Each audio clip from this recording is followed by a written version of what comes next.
Paalala, ang video na ito ay ginawa para maghatid ng impormasyon batay sa mga ulat at testimonya. Wala itong layunin na manira, kundi magmulat at magbigay kamalayan. Sa tindi ng mga pagbaha sa Metro Manila at karatig lugar nitong mga nakaraang buwan, hindi na napigilan ni Pangulong Bongbong Marcos na kondenahin ang katiwalian at hamunin ang mga magnanakaw na magpakita naman ng hiya sa mga Pilipino. Kamakailan lamang, nag-inspeksyon ako sa naging epekto ng habagat ng bagyong Krising, Dante at Emong. Kitang-kita ko na maraming proyekto para sa flood control ay palpak at gumuho. Matapos ang nasabing talumpati, agad na kumilos ang pamahalaan upang busisiin ang mga proyektong may kaugnayan sa kontrobersya. Sa kabila ng napakalaking halagang inilalabas ng gobyerno para sa flood control, kapansin-pansin na imbes na maresolba ang problema ay tila lalo pa itong lumalala. Ramdam ito ng mga mamamayan dahil kahit maikli lamang ang buhos ng ulan, agad nang lumulubog sa baha ang maraming kalsada, hindi lang sa Kamaynilaan, kundi maging sa iba't ibang lungsod at probinsya. Dahil dito, karamihan ng tao ay sumang-ayon sa pahayag ng Pangulo at hiniling na magkaroon ng masusing imbestigasyon. Ilang linggo matapos nito, bukod sa mga ahensyang iniatasang magsiyasat, ang mismong Pangulo ay personal na bumisita at nagsagawa ng inspeksyon sa mga proyekto. Sa kanyang pagtungo, natuklasan niya ang mga tinaguriang ghost flood control projects na naging sentro ng alegasyon ng korupsyon. Isa sa mga lugar na personal na sinuri ng Pangulo ay ang tinatawag na Ghost River Wall Project na matatagpuan sa bayan ng Baliwag. Ayon sa mga papeles, malinaw na inilaan ng lokal na pamahalaan ng Bulacan ang halagang 55 milyon para sa proyekto.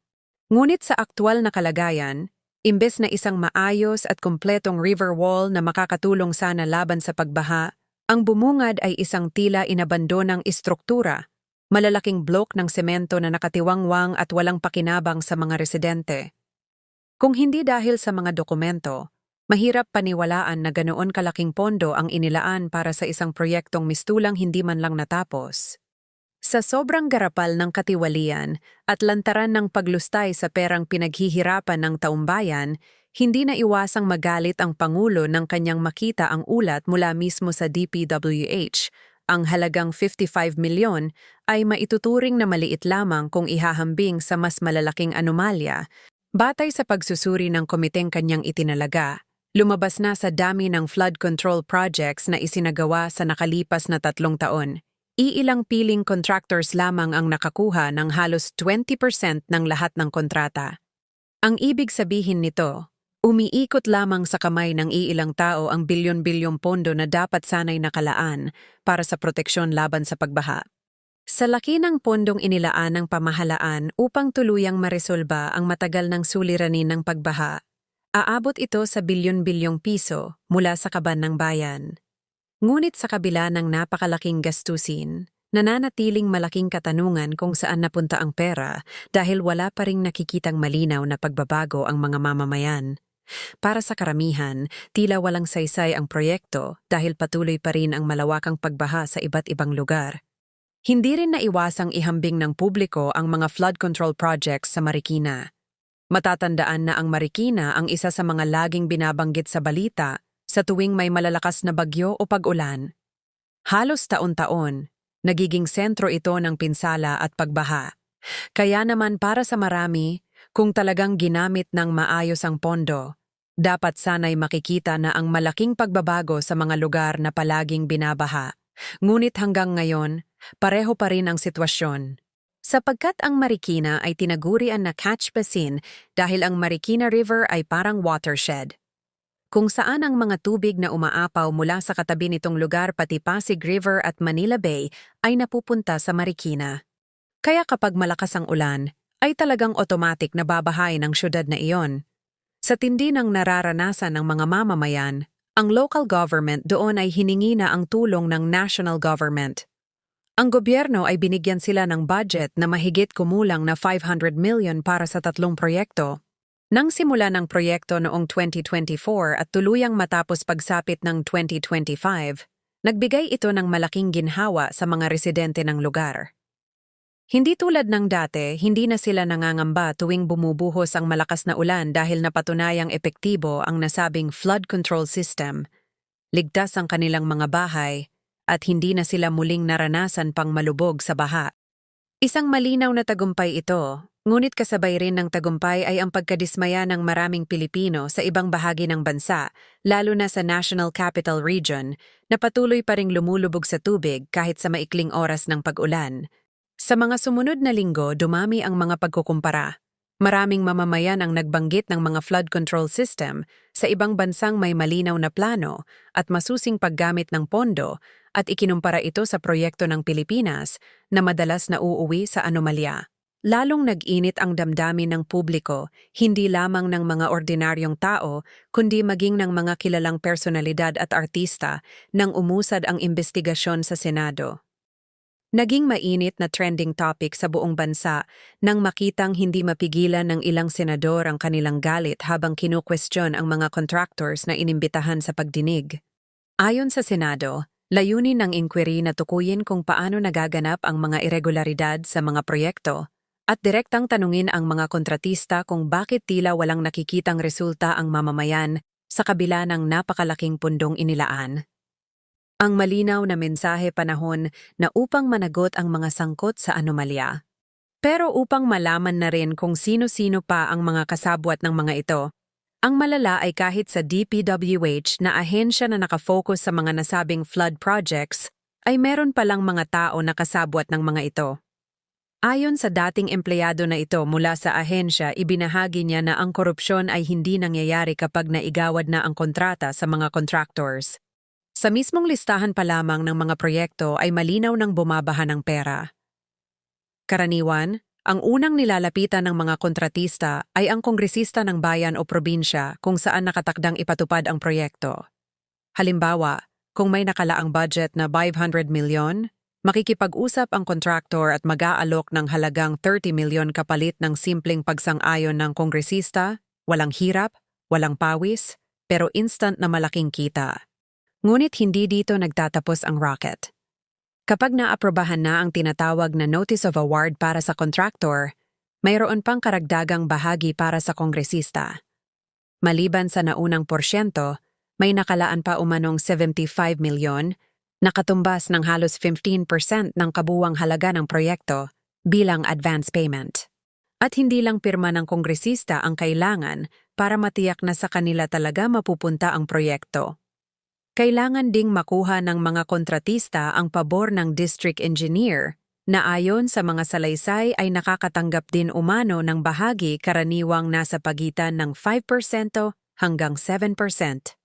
Samantala, maging ang mga nasa material testing o ang mga supplier ng materyales ay sinasabing may nakukuhang 2% mula sa pondong inilaan. Sa madaling salita, bago pa man magawa ang unang hakbang ng proyekto, hati-hati na agad ang bilyon-bilyong piso ng mamamayan sa iba't ibang kamay. At ang talagang kawawa, ang mga taong dapat makinabang sa infrastruktura dahil madalas, ang natitirang budget ay hindi na sapat para sa maayos at matibay na proyekto. Hindi pa dyan kasama ang 6% na royalty sa subcontractor na nakikagamit lamang ng lisensya. Meron pa dyang kasali na parking fee, binding document, stake plans, insurance, bonds, at kahit ang mayor ay nasa payal din. Kung mapapansin mo ay hindi pa dyan kasama yung bayad sa mga materyales at labor cost o bayad sa mga construction workers. Pero sa dami ng binabayaran nilang mga tao para sa kanila igawad ng kontrata, ay kulang-kulang na ang pera. Kaya sinabi ng Reddit user na ito na halos lahat ng ginagamit ng mga materyales sa paggawa ng control projects ay mga substandard na nangangahulugan lamang na may posibilidad na kung matapos man ang project ay bibigay o masisira kaagad ito at pagkalipas ng 3 o 5 taon, hihingi na naman ng budget ang local government at mauulit na naman ang pangurakot at pagnanakaw sa kaba ng bayan. Sa post na yan ay binahagi niya na sana ay huwag nang ibigay sa mga kongresista ang pagkontrol sa flood control projects. At sa dulo ng kanyang post ay sinabi nito na kahit dismayado siya sa harap-harap korupsyon at panloloko sa mga Pilipino, Ang mga Pinoy din ang dapat sisihin sapagkat madaling makalimot ang mga ito. At sa halip na huwag iboto ang mga corrupt na government officials ay tila nagkakaroon ng mga ito ng amnesia sa tuwing makakakita ng saku-sakong bigas at pera tuwing eleksyon. Ang iba ay sumang-ayon sa Reddit user at sinabi ng mga ito ang hindi alam ng mga Pilipino ay ang mga bigas o grocery na ipinapahagi ng mga ito sa eleksyon ay hindi mula sa sariling bulsa. Sa halip ay kurakot na mula sa kaban ng bayan na pinupondohan ng tax o buwis na kinakaltas sa bawat sahod ng mga Pinoy. Kasunod ng revelasyon na yan, ang mga tao sa Reddit ay nagsagawa ng lifestyle check sa pamumuhay ng mga CEO ng 15 mga contractors. Ang publiko ay hindi makapaniwala sa dami ng luxury cars na pagmamay-ari ng mga ito. Kahit ang ilang engineer mula sa DPWH ay hindi rin nakatakas sa mapanuring mata ng mga Pinoy. Ang ilang mga celebrities tulad ni Richard Gomez at asawa nito ay hindi rin tinantanan ng ilang Reddit user sapagkat nakita nila sa mga litratong ito na close ang mag-asawa di umano kay Zelda Ogario na madalas ring magawaran ng flood control projects ng DPWH.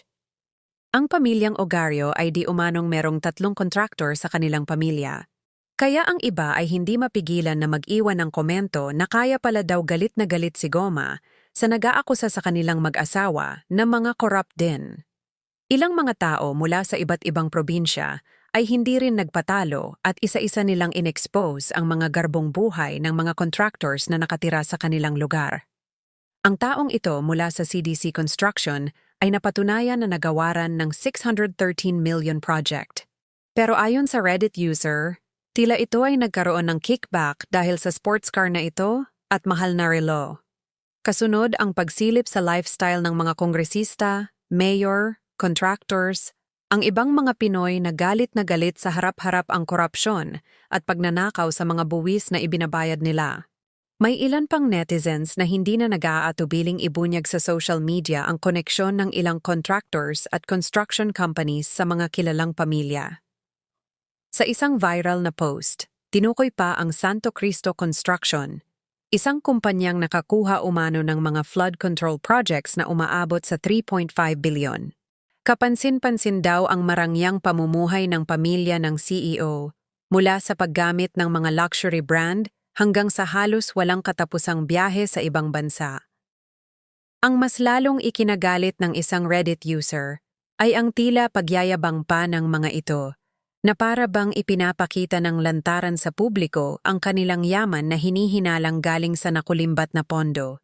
Kung sisipaging basahin ang mga trend at komento online, makakakita ka ng napakaraming netizens na naglalabas ng ebidensya at nag-e-expose sa malalavish lifestyle ng mga kontraktor at ng kanilang mga pamilya.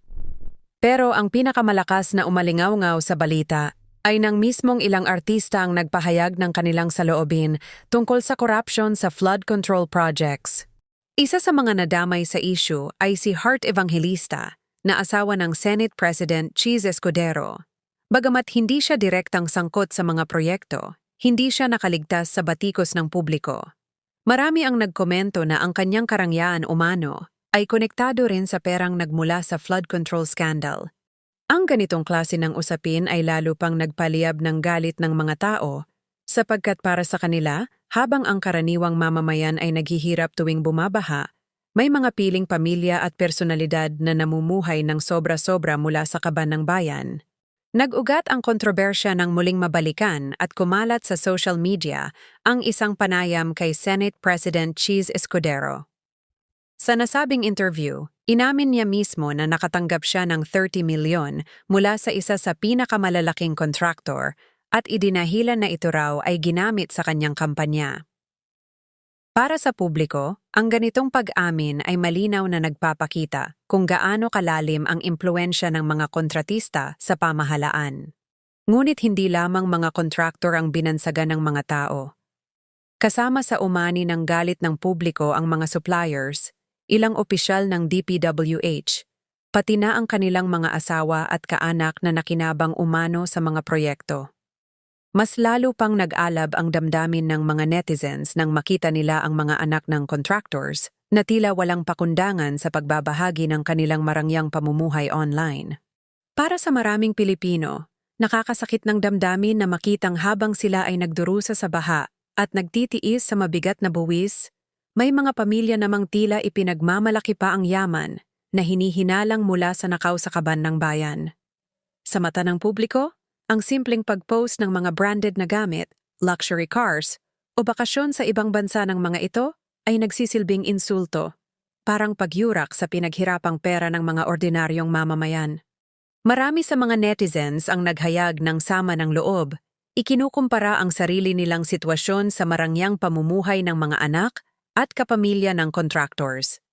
Habang ang ilan sa kanila ay araw-araw na nagtitiis sa pagkain ng dilata, tuyo, dilis, at kung minsan ay asin na lang ang ulam, ang mga tinatawag nilang golden children ng mga kontratista ay walang pakundangan sa paggastos ng pera para sa luho mula sa mamahaling bag at sapatos hanggang sa walang katapusang bakasyon sa abroad. Dito rin muling sumikat ang salitang Nepo Babies. Bagamat nagmula ito sa Estados Unidos upang tukuyin ang mga anak ng Hollywood celebrities na nakikinabang sa kasikatan at koneksyon ng kanilang mga magulang, kalaunan ay ginamit din ito para sa mga anak ng malalaking negosyante tulad ng Samsung Heirs at iba pang kilalang pamilya. Ngunit sa kasalukuyan, mas tumino na ang katawagang ito sa Pilipinas upang ilarawan ang mga anak ng mga contractors na yumaman o mano dahil sa mga overpriced, substandard at maanomalyang flood control projects. Sa social media, binansagan pa sila ng ilan bilang mga scholar ng bayan. Hindi dahil sila ay tinutulungan ng gobyerno, kundi dahil ang perang ginagastos nila ay mula mismo sa buwis ng taumbayan. Ang ilang social media users ay matyagang nag-lifestyle check sa mga bagay na pagmamay-ari ng mga ito, tulad ng mga damit, accessories tulad ng mga designer at luxury bags na ayon sa publiko, ay mula sa mga magulang nito na nagnakaw ng pondo mula sa flood projects. Ang isa sa mga litrato ay nagpapakita pa ng isang anak na babae ng contractor, kung saan nakasuot ito ng scarf jacket na may matching shoes at bag, na ayon sa pagsasaliksik ng mga ito, ay nagkakahalaga ng 680,170 pesos. Dito naman ay pinakita pa ng isang anak ng contractors na gumagamit sila ng elevator para lamang sa kanilang pagkain. Hindi rin nakatakas ang Enciso siblings na anak ni Vern Enciso na nagtatrabaho sa Bureau of Customs. Sa Facebook page ng kolumnista na si Carl Balita ay tinanong nito kung matatawag pang aabuso ang pagbabash ng mga tao sa anak ng mga contractors. Pero sinagot naman yan ni Capiz City Municipal Planning and Development Coordinator Lorna Bernales na bagamat mali ang mang-api ang lahat ng aksyon at desisyon ng bawat tao, ay merong consequences. Ibinahagi nito na kung totoo ang akusasyon sa mga magulang na mga ito, ang mga Nepo babies ay mga collateral damage.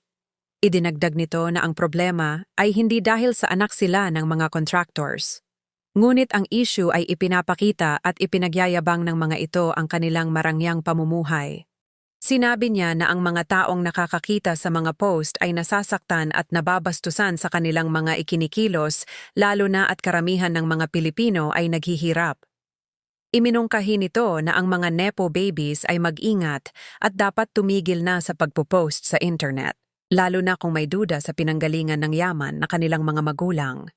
Ang iba ay sinisi ang mga magulang na mga ito sa paraan nila ng pagpapalaki sa mga bata. Ngunit ang pagtatimbang nila kung tama ba o mali na i-bash ang mga Nepo babies ay hindi naman pinansin ng karamihan ng mga Pinoy. Sa galit ay kaagad ng mga itong hinanap ang social media ng bawat isa sa mga ito at nag-iwan sila ng maaanghang na mga salita sa comment section. Ang mukha ng tinaguri ang mga scholar ng bayan ay laging lumalabas sa iba't ibang social media at kahit ngayon ay wala pa ring tigil ang mga tao sa pangbabash sa kanila. Sa kadahilanan na sobrang laki ng issue na ito, panigurado na marami pang revelasyon at sekreto ang mabubunyag sa mga susunod na linggo o buwan. Dahil ang Bureau of Customs ay tinitingnan na ang napakaraming luxury cars na mga contractors habang inatasan naman ng BIR na silipin kung nagbayad ba ang mga ito ng karampatang buwis. Ang kailangang gawin ngayon ng mga nag-iimbestiga ay sundan ang trail ng mga dokumento. Tingnan ang DPWH procurement records at notices of award. Silipin ang Securities and Exchange Registries, bank ownership filings, local land records, at BIR valuations. At para naman sa mga Pilipino, sana ay gumising at huwag magtiis o tanggapin na natural disaster lamang ang pagbaha. Ang iba pa ngang kolumnista ay nagsabi na hindi exaggeration ang pagsasabi na tila pinarurusahan ang Pilipinas ng Diyos gamit ang baha. Bagamat gumugulong pa rin ngayon ang Senate inquiry, ang hiling naman ng mga tao ay sana huwag lang puro interview lamang ang mga senador. Sa halip ay hiniling ng mga ito na sana ay may managot sa pagkawala ng bilyones na pera na pinaghirapan ng mga tao. Maraming salamat sa panonood. Kung nagustuhan mo ang video na ito, huwag kalimutang i-like at i-subscribe para updated ka sa mga susunod naming uploads. I-click mo na rin ang notification bell para hindi ka mahuli sa mga bagong kwento. At syempre, i-comment mo sa baba ang iyong opinyon at i-share mo ito sa mga kaibigan at pamilya mo. Kita-kits ulit sa susunod na video.